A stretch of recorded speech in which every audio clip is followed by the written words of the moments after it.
When I was 4 years old, my parents brought me to a music store to pick an instrument out. As I walked into the store, the bells chimed as the door closed behind me, and as I warily looked around, I could feel the goosebumps begin to form on the back of my neck. Looking around the room, being 4 years old and not much taller than 3 feet, the only things I could really see were the various bland-looking pianos, all identical to one another, stationed around the room in the single bright red drum set, smack dab in the middle. I instantly gravitated towards the shiny, vibrant drums and made my way over to them. I climbed up and I took a seat on the 2 big drum stool that made my feet dangle just a few inches off of the floor. I looked up at my parents with a beaming smile. However, I saw that my joy was not reciprocated. Grimaces were plastered across both of their faces. I asked my mom, "What's wrong?" To which she replied, "Do you really want to play the drums, Linda? You know, only boys play drums." I didn't really see why this mattered, but I figured that the drums were not the instrument that they had in mind for me. So, just a little bit defeated, I made my way over to one of the many boring-looking pianos and pounded my fist on the keys a few times. My discordant notes brought smiles to my parents' faces, and from that moment on, my future had been decided for me.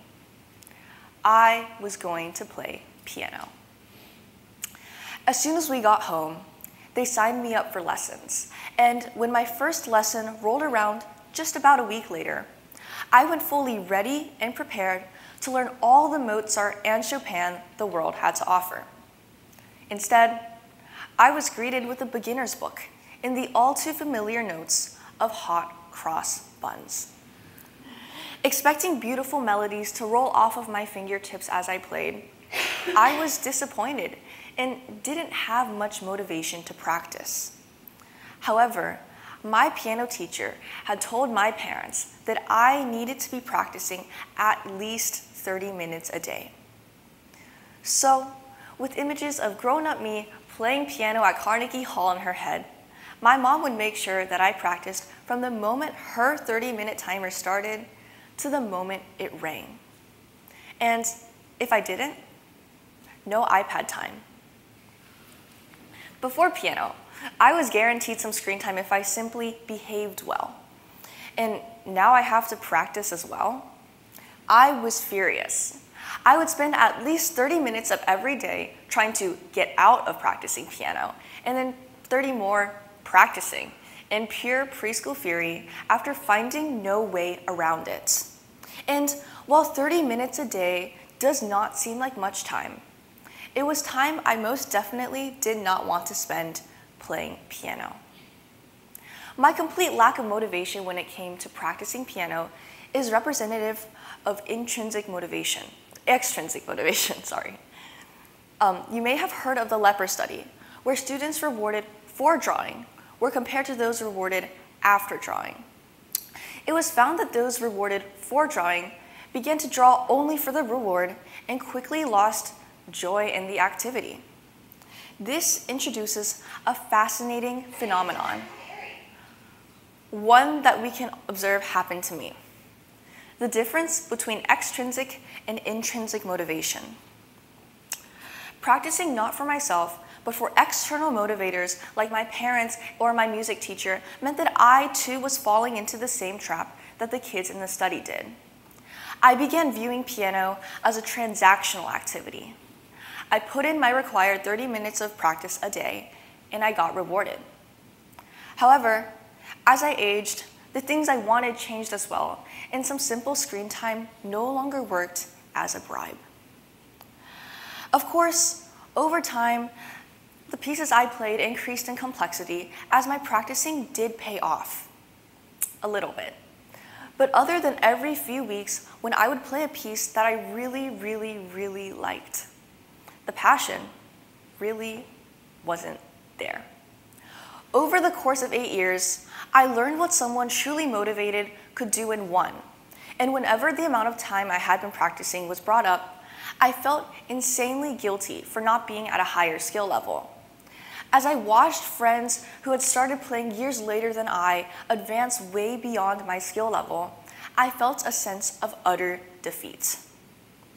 Sure, I can play Für Elise and Turkish March, but what more than a cool little party trick is it if I don't really know my instrument? I can't sight read, I can't solo, I can't compose. And of the many that I have competed in, I've never won a competition. And while I really wanted to be able to do all of these things, I didn't think I ever could have gotten there. I simply didn't have the drive. Or so I thought.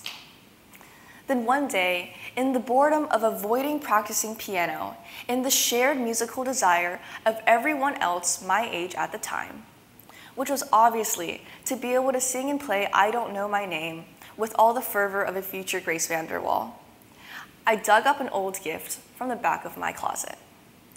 Out, I pulled an old ukulele that had been collecting dust since the day that I got it. The idea of starting a new instrument on my own accord had already been floating around in my mind for a bit already, and I took this as a sign to act upon it. Being the musical genius that I was, a light bulb popped up into my head. I was going to learn Riptide. Original, I know. So, with a beginner's passion, I Googled the chords and quickly learned them. But when I tried to strum and sing along at the same time, I realized a hard truth. I couldn't. Yet, I continued to practice. I would spend hours each day strumming along to YouTube videos and singing, belting as loudly and as off-pitch as I could. Think singing in the shower, but literally everyone can hear you. Eventually, I got to a point where I could not only strum and sing comfortably, but I longed to learn more. I wanted to learn fingerstyle and experiment with chords, and the only way to do that was through getting a guitar. Convincing my parents to let go of their idyllic visions of piano prodigy Linda Schre was difficult. I had to beg, plead, and then beg some more. But eventually, they gave in. They saw how much I wanted it and got me a guitar for Christmas.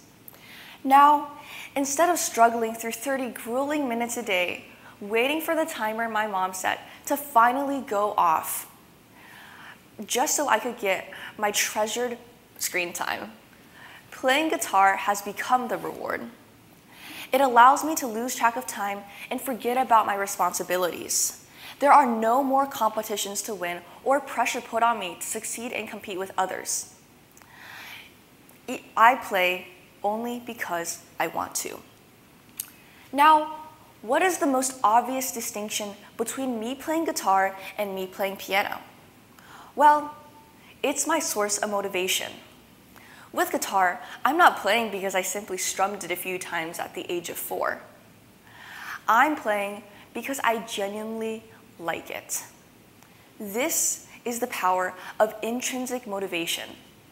Just like what subconsciously drives us to maintain homeostasis, to keep breathing, and to maintain life processes, intrinsic motivation, also known as grit, is what drives us to continue pursuing challenges and betterment. In my case, to continue playing guitar. Although I am most definitely not the best player, it doesn't bother me. Being able to do something truly for myself and not for anyone else has helped me through countless things in my life. I can come back from a long day and play without worrying about whether or not I'm good enough because there is no expectation placed over my head.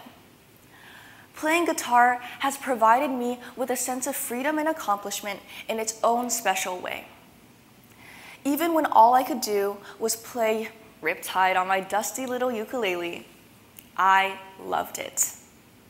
In a world where almost everything we do is for some form of professional, academic, or social validation, I find it ever more important to find a passion, a hobby that you can do for yourself. something that you genuinely enjoy and can do for fun or just to relax. You don't have to be great at it. You just have to like it and want to do it. Even in our academic and professional endeavors, doing things that we love is what makes us most happy. What's the point in wasting your time, wasting your life away, doing something you never really wanted to do in the first place?